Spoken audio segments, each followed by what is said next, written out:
লোকসভায় দেশব্যাপী 3টি আসনে বিনা প্রতিদ্বন্দ্বিতায় জয়ী হয়েছিল বিজেপির 3 সাংসদ। এবার সেই বিনা প্রতিদ্বন্দ্বিতায় জয়ী হবার যে ট্রেন্ড বা যে ধারাবাহিকতা তা বহাল রাখার চেষ্টা চলছে রাজ্যের ত্রিস্তর পঞ্চায়েত নির্বাচনে। নমস্কার, দেখছেন খবরের প্রতিবাদ। আমি শতরূপা আপনাদের সঙ্গে আবারও একটি বিশেষ গুরুত্বপূর্ণ আলোচনা নিয়ে। সামনেই রয়েছে ত্রিস্তর পঞ্চায়েত নির্বাচন। গ্রাম পঞ্চায়েত, পঞ্চায়েত সমিতি এবং জেলা পরিষদ মিলে মোট আসন সংখ্যা রয়েছে ৬,৯০৯টি। তার মধ্যে এবারের পঞ্চায়েত নির্বাচনে প্রতিদ্বন্দ্বিতা হচ্ছে মাত্র ২,১০৩টিতে। বাকি সবগুলোই বিনা প্রতিদ্বন্দ্বিতায় শাসক শিবিরের দখলে। এদিকে পঞ্চায়েত সমিতির মোট ৪২৩ আসনের মধ্যে নির্বাচন হবে ১৮৮ আসনে এবং জেলা পরিষদের মোট ১১৬টি আসনের মধ্যে ৯৬টি আসনে নির্বাচন অনুষ্ঠিত হবে আগামী ৮ই আগস্ট। আজ রাজ্য নির্বাচন কমিশনের সেক্রেটারি অসিত কুমার দাস এ বিষয়ে বিস্তারিত জানিয়েছেন। তিনি কি বলছেন শোনাবো সেই বক্তব্যটি।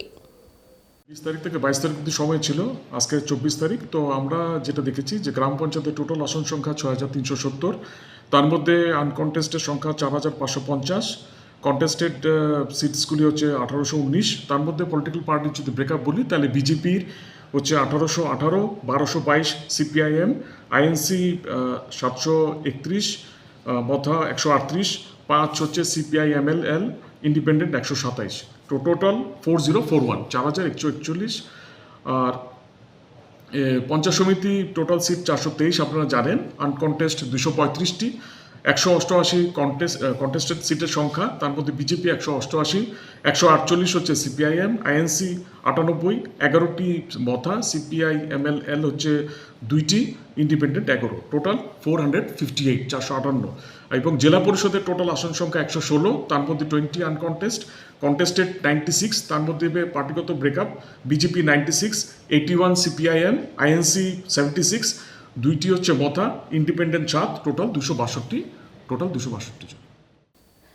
২২শে জুলাই ছিল মনোনয়ন প্রত্যাহারের শেষ দিন। তারপরেই আজ ফাইনাল প্রতিদ্বন্দ্বীদের মোট সংখ্যা তালিকা প্রকাশ পেয়েছে, যাতে দেখা যাচ্ছে পশ্চিম ত্রিপুরা জেলার 5টি ব্লকে ১,০১৩টি গ্রাম পঞ্চায়েত, ৬৫টি পঞ্চায়েত সমিতি এবং জেলা পরিষদের ১৭টি আসনের মধ্যে বিজেপি, সিপিআইএম, কংগ্রেস ও তিপ্রা মথা মিলে মোট প্রতিদ্বন্দ্বী হচ্ছে মাত্র ৩২টি আসনে।